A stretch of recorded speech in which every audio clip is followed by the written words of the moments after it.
오늘 저희가 함께 살펴볼 자료들을 읽어보면서 저도 정말 깜짝 놀랐어요. 우리 모두가 아는 그 혹성 탈출의 유명한 결말 있잖아요. 모래사장에 파묻힌 자유의 여신상 보면서 주인공이 절규하는 그 장면. 근데 그게 사실 원작 소설에는 아예 없는 장면이라는 거잖아요. 아니 대체 원작은 어떤 이야기였길래 또 결말이 어떻길래 영화에서 그렇게 통째로 바꿨을까 너무 궁금해지더라고요. 맞아요. 대부분의 사람들이 기억하는 혹성 탈출은 그 1968년 영화의 이미지죠. 하지만 오늘 다룰 자료들을 깊이 들여다보면 원작 소설은 영화와는 결이 아주 다른 작품이에요. 훨씬 더 신랄하고 또 철학적인 질문을 던지는 그런 작품이라는 걸 알 수 있습니다. 오늘은 그 영화의 그림자에 가려진 피에르 브라의 원작 소설 속으로 한번 같이 들어가 보려고 해요. 작가의 정체부터 시작해서 소설의 진짜 충격적인 결말, 그리고 왜 영화는 다른 길을 선택했는지까지 한번 꼼꼼하게 파헤쳐보죠. 아, 정말 기대되네요. 이 모든 이야기의 실마리는 바로 작가 피에르 불이라는 인물 그 자체에서 시작되는 것 같아요. 자료를 보니까 이분 그냥 평범한 소설가가 아니더라고요. SF 작가는 뭐 더더욱 아니었고요. 전혀 아니었죠. 사실 피에르 불은 전기공학을 전공한 엔지니어였습니다. 프랑스에서 태어나서 학위를 받고 저기 말레이시아의 고무 농장에서 관리자로 일했죠. 그러니까 SF 소설보다는 현실의 기술과 사회에 훨씬 더 가까운 사람이었던 거예요. 그런데 그의 이력이 정말 드라마틱해지는 건 제2차 세계대전 때부터더라고요. 자유 프랑스 저항군에 합류해서 비밀 요원, 그러니까 스파이로 활동했다는 게 진짜 놀라웠어요. 그렇죠. 단순히 저항군에 가담한 수준이 아니라 영국 특수작전 집행부 SOE 소속으로 동남아시아 전선에서 활동한 진짜 스파이였어요. 버마, 중국, 프랑스령 인도차이나를 넘나들면서 연합군을 돕는 임무를 수행했죠. 이런 경험을 한 사람이 상상 속의 유인원 행성을 그렸다는 게 정말 흥미로운 지점입니다. 그러다가 1943년에 비시 프랑스군에게 체포돼서 종신 강제노동형을 선고받았다는 부분에서는 와, 정말 영화의 한 장면 같다는 생각도 들었어요. 물론 2년도 안 돼서 극적으로 탈출했지만요. 그의 또 다른 대표작인 콰이강의 다리가 바로 이 포로 생활 경험에서 나왔다고 하니 그의 삶 자체가 소설의 원천이었던 셈이네요. 맞습니다. 그래서 콰이강의 다리는 전쟁의 부조리함이나 인간의 존엄성에 대한 아주 깊은 통찰을 담고 있죠. 그리고 재미있는 일화도 하나 있어요. 이 소설이 영화화되었을 때 아카데미 각본상을 받았는데 정작 피에르 불은 영어를 거의 못했어요. 아, 정말요? 네, 실제 각본은 당시의 메카시즘 광풍 때문에 할리우드 블랙리스트에 올라서 활동을 못하던 다른 작가들이 썼거든요. 그래서 불은 시상식에서 그냥 고개만 숙이고 내려왔다고 해요. 하하, 그런 비하인드 스토리가 있었군요.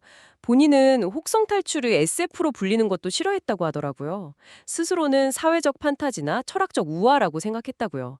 이런 배경을 알고 나니까 소설이 더 궁금해지는데요. 영화랑은 얼마나 다른가요? 일단 소설의 시작부터가 아주 독특합니다. 그 결말하고도 직접적으로 연결되는 부분인데 소설은 액자식 구성을 취하고 있거든요. 진과 필리스라는 아주 부유해 보이는 커플이 한가롭게 우주요트를 타고 여행을 하다가 우주 공간에 떠다니는 유리병 하나를 발견해요. 그 병 안에 담긴 원고를 읽기 시작하는 게 소설의 도입부죠. 아, 그럼 우리가 읽는 혹성 탈출 이야기는 사실 그 원고의 내용인 거군요. 그 원고는 누가 쓴 건가요? 2500년에 지구를 떠난 프랑스인 저널리스트 율리스 메르가 쓴 기록이에요. 그는 앙테리라는 물리학 교수 그리고 그의 조수와 함께 베텔게우스라는 별을 향해 탐사를 떠나죠. 그리고 그 근처에서 지구와 거의 흡사한 환경의 행성을 발견하고 소로르, 라틴어로 자매라는 뜻의 이름을 붙여줘요. 여기서부터 영화와 결정적인 차이가 드러나기 시작하는 것 같아요. 영화 속 유인원들은 뭔가 원시 부족 사회 같은 느낌인데 소설은 전혀 아니라고요. 네, 바로 그 점이 원작의 핵심적인 풍자를 만드는 장치예요. 소설 속 유인원 사회는 20세기 중반의 지구, 그러니까 피에르 불이 살던 시대의 인간 사회를 그대로 빼다 박았어요. 그들은 자동차를 운전하고 잘 닦인 도로가 있는 현대적인 도시에 살아요. 비행기도 있고 텔레비전도 보고 신문도 읽죠.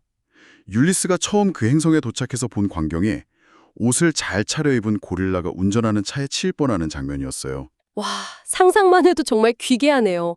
원시적인 유인원이 아니라 우리처럼 문명을 이룬 존재들이라니. 그 사회는 어떻게 구성되어 있나요? 흥미롭게도 새 종족이 명확한 카스트처럼 역할을 분담하고 있어요. 일단 고릴라는 힘을 상징하죠.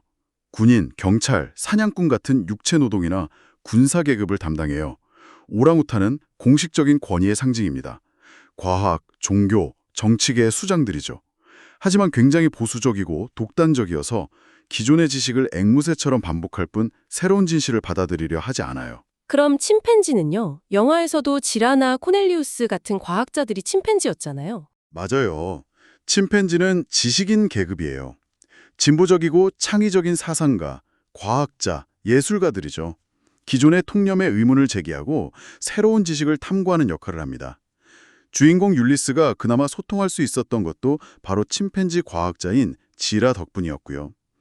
이 세 계급의 관계를 통해 불은 인간 사회의 권력 구조나 지식의 경직성 같은 걸 풍자하고 있는 거예요. 그런 사회에서 인간은 어떤 취급을 받나요? 말을 하지 못하는 야생동물, 그 이상도 이하도 아니에요. 유인원들은 인간을 사냥해서 박제로 만들거나 동물원에 우리에 가둬놓고 구경하죠. 아니면 뇌연구 같은 생체 실험의 대상으로 쓰고요.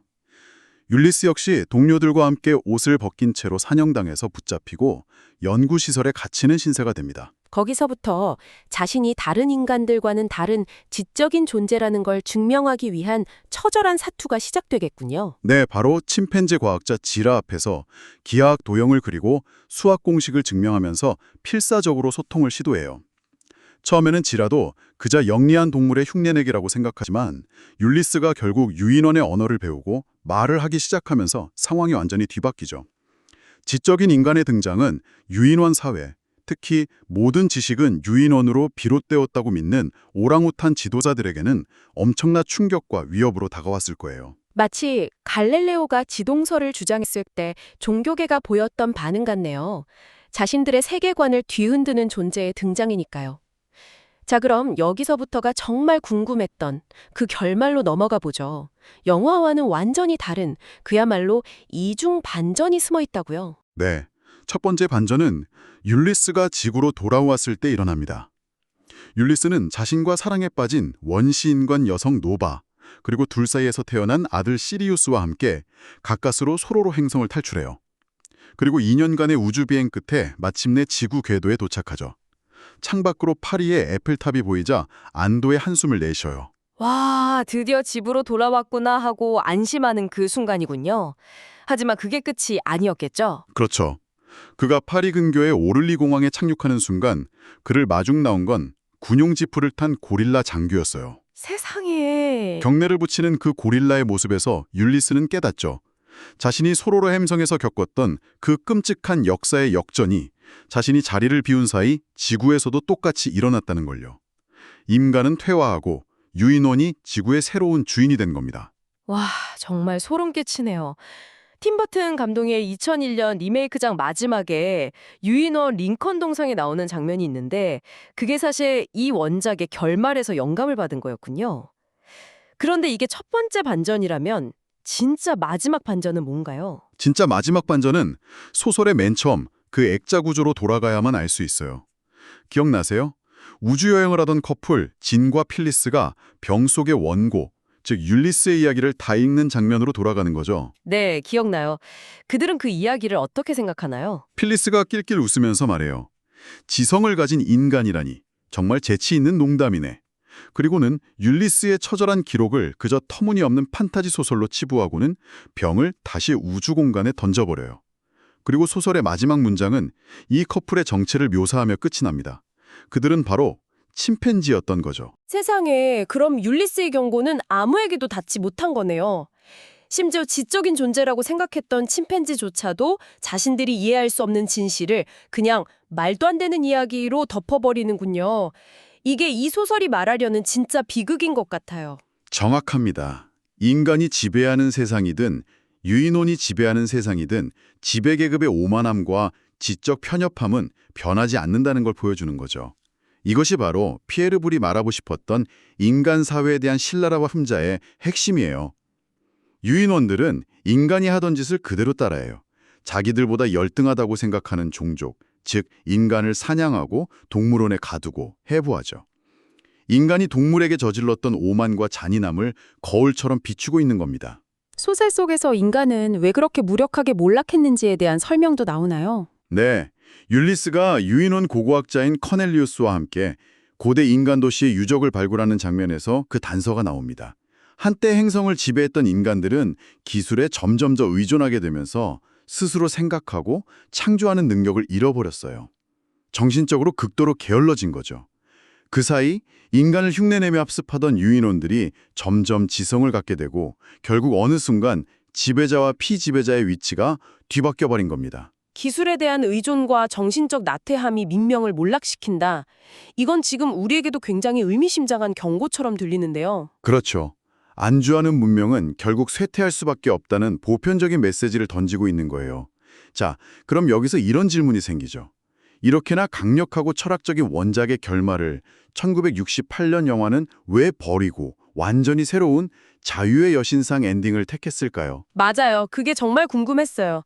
물론 자유의 여신상 엔딩도 엄청나게 충격적이고 상징적이지만 원작의 이중반전이 주는 그 허무함과 풍자적인 맛은 없잖아요. 여기에는 아주 현실적인 이유와 창의적인 이유가 복합적으로 작용했습니다. 우선 현실적인 이유는 돈, 즉 예산 문제였어요. 소설처럼 자동차가 다니고 고층 빌딩이 있는 현대적인 유인원 도시를 1960년대 기술과 예산으로 구현하는 건 거의 불가능에 가까웠죠. 그래서 제작진은 유인원 사회를 훨씬 원시적이고 소박한 형태로 각색할 수밖에 없었어요. 아, 그래서 영화 속 유인원 마을이 마치 흙집처럼 묘사된 거군요. 그럼 창의적인 이유는 뭔가요? 바로 그 유명한 자유의 여신상 엔딩 아이디어를 낸 사람이 환상 특급, 트와일라이트 존 시리즈로 유명한 작가 로드 설링이었기 때문이에요. 그는 원작의 복잡한 사회 풍자보다는 더 직관적이고 시각적으로 강렬한 충격을 주는 결말을 원했던 거죠. 당시가 냉전 시대였던 걸 생각하면 핵전쟁에 대한 공포가 사회에 만연해 있었잖아요. 인류가 스스로의 어리석음, 즉 핵전쟁으로 문명을 파괴하고 자멸했다는 걸 보여주는 자유의 여신상 장면은 관객들에게 훨씬 더 직접적이고 강력한 메시지로 다가왔겠네요. 바로 그거죠. 원작의 철학적인 우화가 당대 사회의 가장 큰 불안과 공포를 건드리는 묵시록적인 경고로 바뀐 거예요. 물론 원작자 피에르 불은 이 엔딩을 썩 좋아하지 않았다고 해요. 자신의 이야기가 가진 복잡한 풍자의 결이 너무 단순화되었다고 느꼈을 수도 있죠.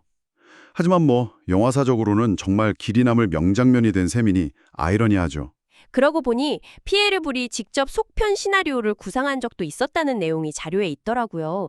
인간의 행성이라는 제목이었는데 이건 또 어떤 이야기인가요? 1968년 영화가 엄청난 성공을 거두자 제작사가 피에르 불에게 직접 속편 아이디어를 의뢰했어요.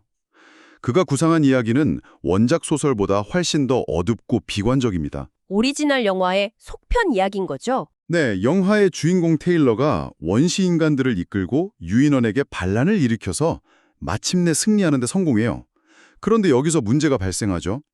테일러는 인간과 유인원이 공존하는 세상을 꿈꾸지만 그의 아들 시리우스는 좋은 유인원은 죽은 유인원뿐이라며 훨씬 더 극단적이고 폭력적인 길로 빠져들어요. 결국 억압받던 자가 권력을 잡자 똑같이 혹은 더 심한 폭력을 행사하게 되는 거군요. 맞아요. 권력의 순환과 폭력의 대물림이라는 아주 비관적인 주제를 다루고 있죠. 결국 테일러는 아들의 극단주의에 의해 살해당하고 살아남은 유인원들은 지성을 완전히 잃고 동물로 퇴화해서 인간들이 운영하는 서커스단에 갇히는 신세가 됩니다.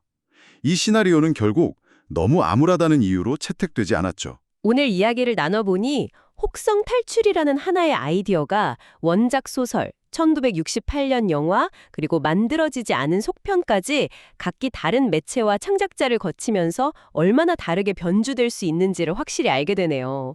원작은 인간 사회에 대한 날카로운 풍자극이었고 영화는 냉전 시대의 공포를 담은 경고였고요. 그렇죠. 피에르 부르의 소설이 던지는 가장 핵심적인 메시지는 지성이라는 것이 결코 특정 종의 전유물이 아니며 지배를 영원히 보장해주지도 않는다는 거예요. 오히려 오만함과 정신적 게으름이야말로 문명을 쇠퇴로 이끄는 가장 보편적인 길이라는 걸 보여주죠. 이건 인간에게도 유인원에게도 어쩌면 미래에 등장할 또 다른 지성체에게도 적용될 수 있는 이야기일 겁니다. 마지막으로 이런 질문을 던져보면 어떨까 싶어요. 소설 속에서 인간은 정신적 게으름 때문에 몰락했잖아요. 그들은 스스로 생각하기를 멈추고 모든 것을 기술에 의존했죠. 오늘날 우리는 어떤가요? 스마트폰이 길을 찾아주고 인공지능이 글을 써주고 알고리즘이 우리가 볼 컨텐츠를 정해주는 세상에 살고 있잖아요.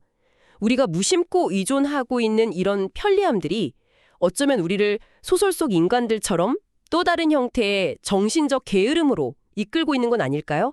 한 번쯤 진지하게 고민해 볼 문제인 것 같습니다.